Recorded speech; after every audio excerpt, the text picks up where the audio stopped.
Hola, ¿qué tal? Bienvenidos. El Instituto Federal de Defensoría Pública cuenta con más de 30 asesoras y asesores jurídicos especializados en atención a personas con discapacidad. Ellos cuentan con un protocolo para brindar un mejor servicio de asesoría legal a este grupo vulnerable. ¿Quieres saber de qué va esta herramienta y cómo puedes acceder a este servicio gratuito? Quédate con nosotros porque aquí te defendemos.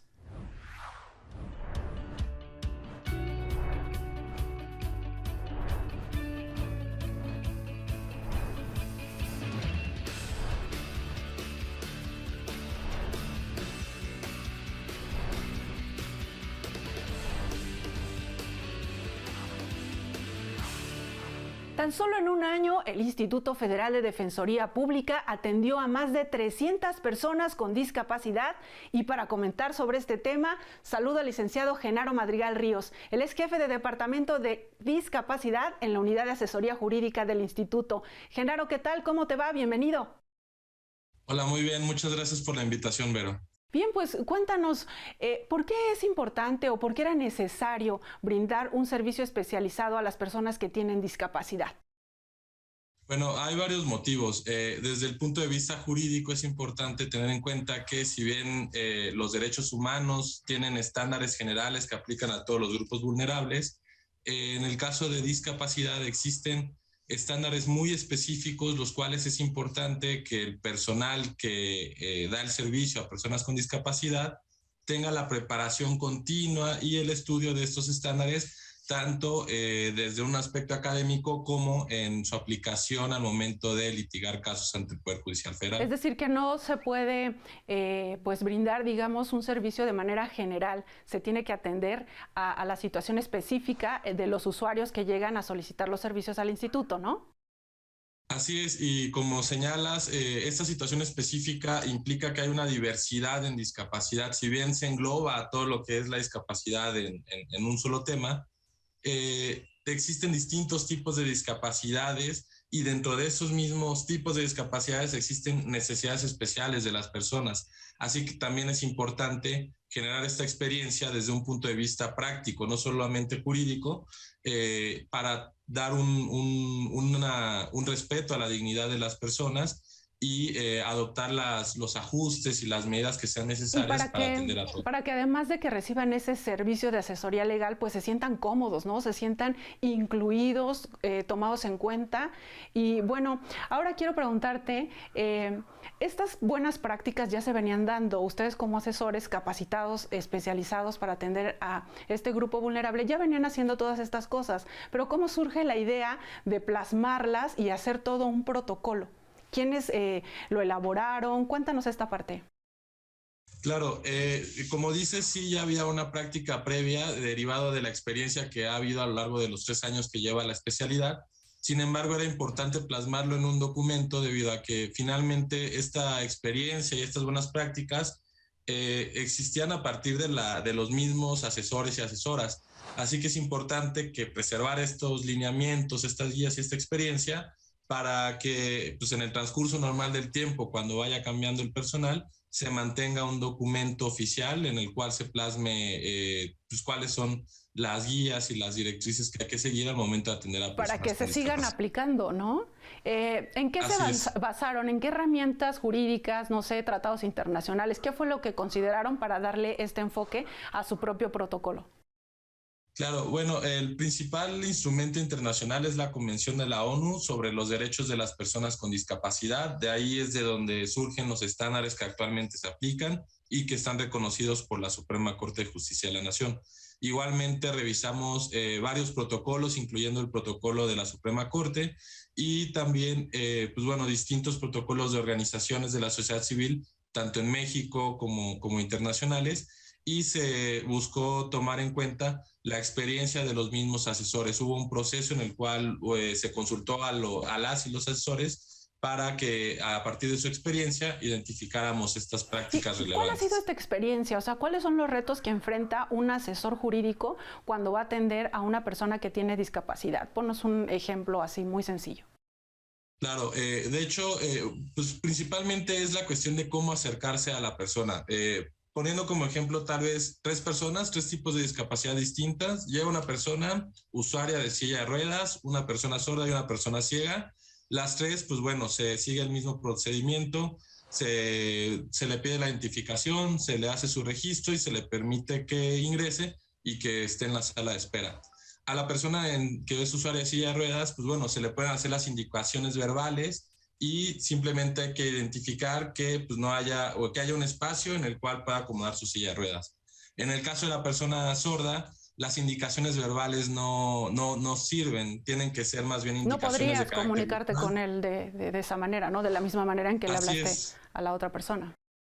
Así es, esencialmente lo ideal sería en lengua de señas en caso de que no haya un personal que conozca lengua de Y señas. tienen ustedes en el instituto personas que saben y que conocen el lenguaje de señas mexicano. Así es, afortunadamente pues tenemos la preparación también continua de los asesores en esa área específica. Y pues en ese caso es la comunicación más bien visual. Y en el caso de la persona ciega, pues bueno, la comunicación es sí verbal, pero pues tal vez cuestiones visuales que son parte del mismo lenguaje que utilizamos no serían útiles. Se le tendría que tomar a la persona del brazo, preguntándole obviamente si se le puede guiar y que espere en el área designada para eso. En ese sentido, esa es la experiencia que nos sirve para identificar de qué manera se debe tratar a cada persona y obviamente respetando en todo momento su dignidad y atendiendo obviamente a la discapacidad específica y los ajustes específicos que necesita para romper esas barreras que la discapacidad Y un genera. punto que ya mencionabas y ahorita nos vas a explicar es esta parte del lenguaje, cómo te diriges a la persona, porque lo que estamos tratando es de incluirlos, ¿no? Que no se sientan tampoco tratados de manera especial, pero exclusiva, ¿no? O sea, que los estés excluyendo. Vamos a hacer una pausa y regresamos con la parte del protocolo que se refiere precisamente al glosario. Vamos a hacer la pausa. Antes les informo qué tipo de discapacidad presentaron los usuarios del Servicio de Asesoría Jurídica durante 2020 y 2021. Entérate en un minuto. 33 asesores jurídicos especializados brindan atención a personas con discapacidad. 69% son hombres y 31% son mujeres. De 2020 a 2021, 377 personas con discapacidad fueron atendidas en el Instituto Federal de Defensoría Pública.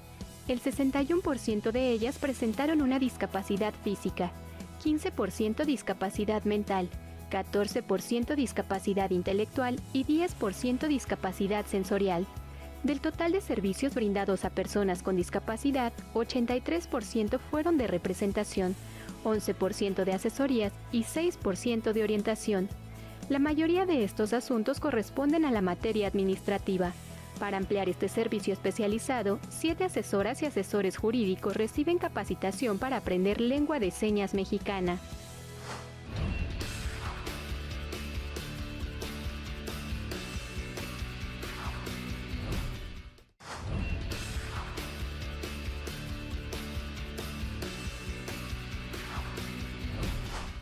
Ya estamos de regreso, qué bueno que sigue con nosotros. Estamos conversando sobre el protocolo de atención a personas con discapacidad del Instituto Federal de Defensoría Pública.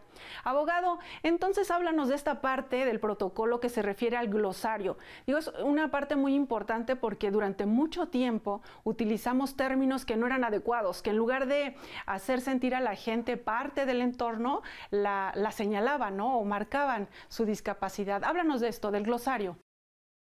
Claro, como dices, una parte importante es precisamente identificar cuáles son los términos correctos para referirse a una persona con discapacidad, de acuerdo a los distintos tipos que existen.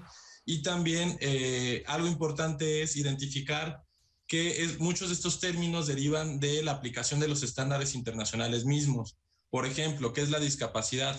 Regularmente las personas lo asocian o lo abordan desde una perspectiva médica, que es el problema, el padecimiento que enfrenta la persona en sí. ¿Qué es lo que no puede hacer, no? O sea, lo que lo limita. Así es, cuando en realidad el tema y el centro de la discapacidad, conforme a la Convención de la ONU sobre personas con discapacidad, es las barreras que se generan a partir de sí la situación que enfrenta la persona y el entorno o las actitudes que las personas toman hacia la persona en virtud de esta situación.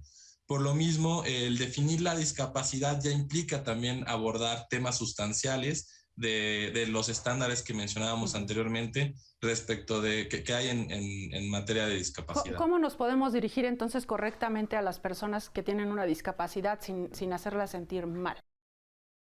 Claro, bueno, en esencia, pues igual que cualquier otra persona, en el trato que regularmente nosotros tenemos hacia las personas con discapacidad, pues es evidentemente por su nombre, de la manera en la que ellos prefieren que se les llame, pero al momento de nombrar la discapacidad se puede hablar de personas ciegas, personas usuarias de silla de ruedas, personas sordas. En el caso de las personas sordas muchas veces se habla de sordomudos cuando en realidad pues la situación es que no pueden escuchar, no que no puedan hablar, simplemente que como su lenguaje es visual, visogestual, a través de la lengua de señas, pues no utilizan la voz porque pues, no es parte del uso diario, pero pues bueno, esos son los tipos de términos que hay que evitar. Bien, y continuando con el contenido de este protocolo, me parece que la tercera parte es la parte medular del protocolo, ¿no? Ahí se hablan de los tipos de discapacidad y me gustaría que nos fueras explicando, pues de manera breve, si podemos tocarlos todos. Claro, aquí es muy importante que esta tercera parte se enfoque en aspectos prácticos que tal vez escapan muchas veces al abogado común que se enfoca en lo jurídico. Aquí identificamos por tipo de discapacidad ciertas directrices o guías que hay que tener en cuenta al momento de tratar a una persona. Una persona en silla de ruedas, en caso de que tenga alguna dificultad para desplazarse por sí misma, se le puede apoyar siempre y cuando se le pregunte anteriormente y ella dé su consentimiento para que se le empuje la silla de ruedas, por ejemplo. Si no pide esta ayuda, la deben dejar que lo haga por sí misma. Así es, sí, exacto. Finalmente hay que tener en cuenta que las personas con discapacidad tienen su autonomía, viven su día a día con esta discapacidad que tal vez para nosotros implica un gran reto debido a que no la vivimos, pero ellos, las personas al final se adaptan a sus situaciones y viven con ellas. Otro ejemplo, en el caso de las personas sordas, como se mencionaba anteriormente, el lenguaje no es verbal, sino más bien es visogestual, y tal vez algo que nos podría parecer pues una falta de educación, como el tocarles el hombro, el hacerles un gesto para indicarles así de nada o para más llamar su atención. ¿No? Así es, ese tipo de cosas son esenciales en la comunicación con las personas sordas debido a que su lenguaje o la forma en la que se comunican es visogestual a través de la lengua de señas.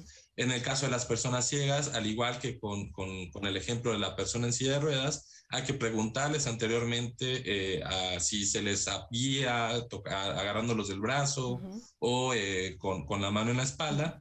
Y obviamente también procurar que en los edificios del Poder Judicial pues existan guías podotáctiles para que las personas puedan... Esta parte de la accesibilidad, ¿no? Ya en el edificio como tal.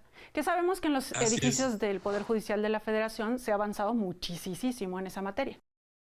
Sí, así es. De hecho, desde hace 2 años ya se cuenta con piso podotáctil en el Instituto Federal de Defensoría Pública y en varios edificios también del Poder Judicial. Y estas guías, Genaro, ¿no? Para las personas que utilizan bastón y esa guía también está.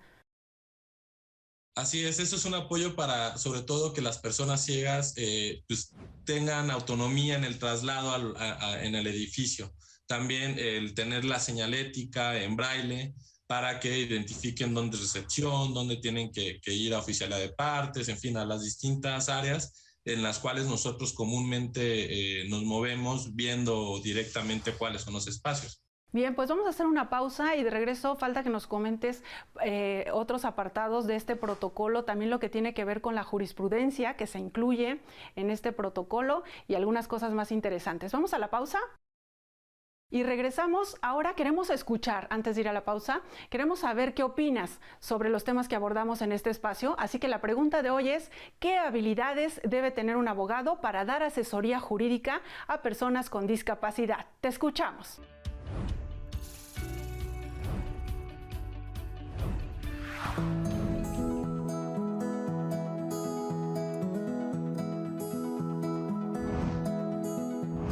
Yo creo que sería la comunicación, más que nada para que pueda entender, digamos, si es una persona sordamuda, pues que aprenda a comunicarse con él para que entienda lo que dice. Digamos, si es una persona que sufrió bullying o acoso, algo así, o fue testigo de algo, que lo entienda para que sea válida su participación. Sobre todo yo creo que debería de tener conocimiento en lo que se refiere a la vida cotidiana que una persona con discapacidad lleva, las dificultades por las que pasa el día a día. Entonces yo creo que ese tipo de situaciones se deberían de enseñar en las escuelas. Yo creo que las habilidades que tendría que tener un abogado sería la empatía y también desarrollar la paciencia para pues tener una buena comunicación. Por ejemplo, si está trabajando para una persona que necesita comunicarse por señas. Bueno, si hablamos de una persona con discapacidad en el área sordomuda, por así decirlo, pues yo creo que el licenciado debe de tomar, no sé, a lo mejor clases, un curso, saber el idioma que ellos emplean para también darse a entender y entender su situación en los que ellos quisieran o requieren que se les defienda, ¿no? Pues no sé, dependiendo de la capacidad, no sé si es una persona invidente, saber leer braille, cosas así, si es una persona pues con discapacidad auditiva, poder saber lenguaje de señas, o sea, tener más bien creo que necesitaría tener como habilidades de interpretación para poder comunicarle mejor. Igual no ser tan técnico porque, bueno, sé que hay muchos tecnicismos en leyes, pero no sé, como tratar de simplificarlo un poco más, no ser tan técnico al momento de hablar.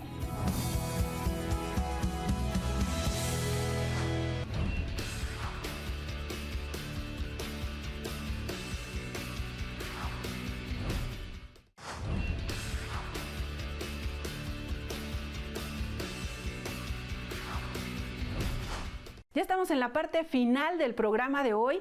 Menciónanos ahora, Genaro, en lo que se refiere al protocolo, ¿qué debemos entender cuando se habla de herramientas que garanticen la igualdad sustantiva? Estamos hablando de un grupo vulnerable, de personas con discapacidad.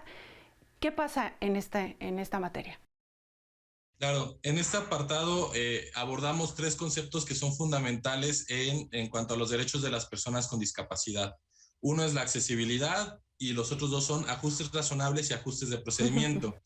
La diferencia entre estos es la accesibilidad se enfoca en el diseño universal para garantizar que de antemano, a priori, existan herramientas o existan determinados mecanismos para que las personas con discapacidad de cualquier tipo puedan tener autonomía, por ejemplo, a través de pisos podotáctiles para trasladarse en el edificio. Lo que ya nos mencionabas, ¿no? Lo de los elevadores. O las rampas, exacto, las rampas para las sillas de ruedas. Creo que esa parte ya la tenemos un poco más familiarizada, ¿no? Incluso como sociedad. Pero cuando se habla de ajustes razonables, ¿eso qué? Sí, aquí esa es la parte muy importante porque, como dices, no es algo muy común debido a que los ajustes razonables atienden a situaciones que tampoco son comunes. Regularmente, pues bueno, cuando hablamos de discapacidad se tiene que hablar de diversidad y aunque podamos decir 2 personas son sordas o 2 personas son, pues sí, por ejemplo, 2 personas son sordas, en estos casos pueden tener necesidades específicas que tienen que atenderse en el momento y que no se pueden prever. Por ejemplo, el que una persona sepa español y otra no sepa español debido a que su única lengua es la lengua de señas. Por ejemplo, 2 personas ciegas, una sabe leer en braille, mientras que la otra no, por lo que se tienen que hacer ajustes en ese momento a través de distintos apoyos para que la persona pues, pueda acceder a los servicios que se brindan en general por el Estado. La diferencia entre ajustes razonables y ajustes de procedimiento es que los ajustes de procedimiento están enfocados en procesos judiciales, por lo que precisamente en el contexto del Poder Judicial Federal es importante que estos ajustes se realicen debido a que conforme a los estándares internacionales no hay una excepción en razón del presupuesto, de estándares de proporcionalidad. No hay pretextos, se les tiene que dar la atención como debe ser.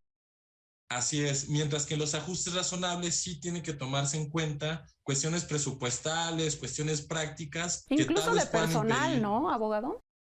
Si cuentas en ese momento con un intérprete de lenguaje de señas, por ejemplo. Así es, un ajuste, por ejemplo, podría ser el permitir el acceso a 2 personas aún en tiempos de pandemia, debido a que una es la usuaria, que es persona sorda, y la otra es un familiar o un conocido que sirve de intérprete en caso de que el Estado no lo pueda. O como personal de apoyo, ¿no? Digamos, si es que necesita que lo lleven en silla de ruedas o algo así. Sí, así es. Ese tipo de cuestiones prácticas son los ajustes razonables. La diferencia, como mencionábamos, con los de procedimiento es que no hay excusas para que los de procedimiento se realicen, debido a que es el acceso a la justicia, que es el derecho a través del cual todos los demás derechos se pueden hacer efectivos. ¿Qué tantos asuntos están resolviendo ustedes, los asesores jurídicos federales?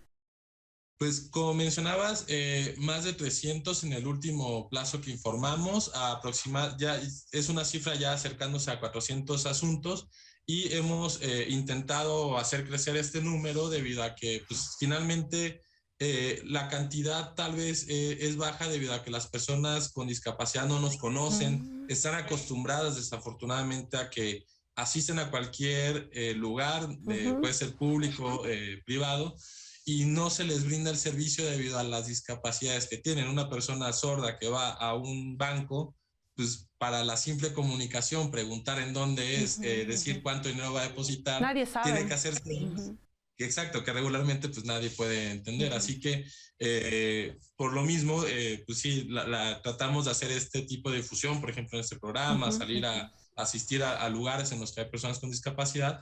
¿Ustedes, los asesores, van a buscarlos no sé, a centros donde ellos se encuentran para difundir este servicio? Sí, un ejemplo que de hecho se informó en el último informe del instituto es la visita a centros psiquiátricos, en los cuales los asesores directamente iban a los centros, explicaban cuáles eran los servicios, daban asesorías para que las personas supieran cuáles eran sus derechos y pues bueno, no estuvieran, tuvieran una cierta orientación sobre qué es lo que pueden hacer, qué es lo que deben hacer para acceder a los servicios. Abogado, se nos está terminando el tiempo y todavía nos falta hablar de la jurisprudencia que está incluida en este protocolo. Claro. Pero me decías tú que tienen un correo, vamos a ponerlo ahí en pantalla, para que se puedan acercar si tienen esta necesidad de algún asunto legal y tienen alguna discapacidad, ¿cierto? Claro, además como dices, además de los contactos, por ejemplo, el teléfono de Defensatel que tenemos, contamos con un correo especializado para personas con discapacidad y en cuanto nos llega el correo, que personalmente lo reviso yo, se asigna a la persona, al asesor o asesora que queda más cerca del lugar en el que reside la persona que nos envía el correo. Por eso es importante que nos pongan siempre un número telefónico, el estado en el que viven, para que nosotros podamos canalizarlo de manera más rápida. Y pues bueno, aparecerá en pantalla y ahí se pueden comunicar. También igual si son personas sordas, pueden simplemente poner soy persona sorda, necesito tal cosa. Y ahí nosotros les atendemos. Pues ahí está esa información para que se acerquen al instituto. Y muy brevemente, ¿qué es lo que contiene la parte de jurisprudencia? Así en 50 segundos. Claro, es una guía práctica para poder utilizar el buscador de la ONU sobre jurisprudencia en materia de discapacidad, el cual, pues bueno, tiene la limitante de que está en inglés, pero la jurisprudencia en sí está en español, y pues es para fortalecer y robustecer la argumentación que se haga en los escritos, no solo con la jurisprudencia de la Suprema Corte, que es conocida por todos, sino también por estándares internacionales. Bien, pues ahí está esta información muy para los abogados. Antes de despedirnos, Genaro, nos dio mucho gusto que estuvieras aquí en el programa. Cuando tienes algún tiempo libre, ¿qué centros culturales frecuentas? ¿Tienes algún museo favorito aquí en la Ciudad de México? Sí, me encanta la historia, así que me gusta mucho ir al Castillo de Chapultepec, al Museo Nacional de Historia, que pues bueno, aparte del contenido que es muy interesante, es un muy buen ejercicio la subida para acceder al edificio. Bien, pues Genaro Madrigal Ríos, te agradecemos mucho que hayas estado con nosotros en el programa y te invito a que te quedes con el auditorio de Justicia TV. Vamos a conocer la riqueza cultural de nuestro país. Soy Verónica González, hasta la próxima. Les saludo desde la Biblioteca Rogerio Casas Alatriste para invitarles a ampliar sus territorios de placer. Vamos a conocerla. En este lugar podrán disfrutar de libros antiguos y raros que fueron impresos hace más de 500 años. Ejemplares como incunables europeos, Biblias, misales, manuscritos, libros de coro y ejecutorias de hidalguía, como se le llamaba a los manuscritos de genealogía y nobleza del México colonial. Por otro lado, hay un acervo de documentos históricos en su mayoría del siglo XIX, además de 420 manuscritos encuadernados en pergamino que provienen de distintas órdenes religiosas. Aquí encontrarán el llamado Fondo Cervantes, esto es 800 ediciones en 19 idiomas del ingenioso hidalgo Don Quijote de la Mancha de Miguel de Cervantes Saavedra. Se trata de una de las colecciones de la obra cervantina más importantes de América, en la que es posible encontrar primeras ediciones, traducciones y ejemplares con las ilustraciones originales de Gustave Doré, uno de los más reconocidos ilustradores franceses del siglo XIX. Esta hermosa biblioteca también tiene publicaciones especializadas en arte y diseño, así como un amplio número de catálogos de subastas y exposiciones de museos nacionales e internacionales. Hasta aquí nuestro recorrido por la Biblioteca Rogerio Casas a la Triste, un orgullo más de México.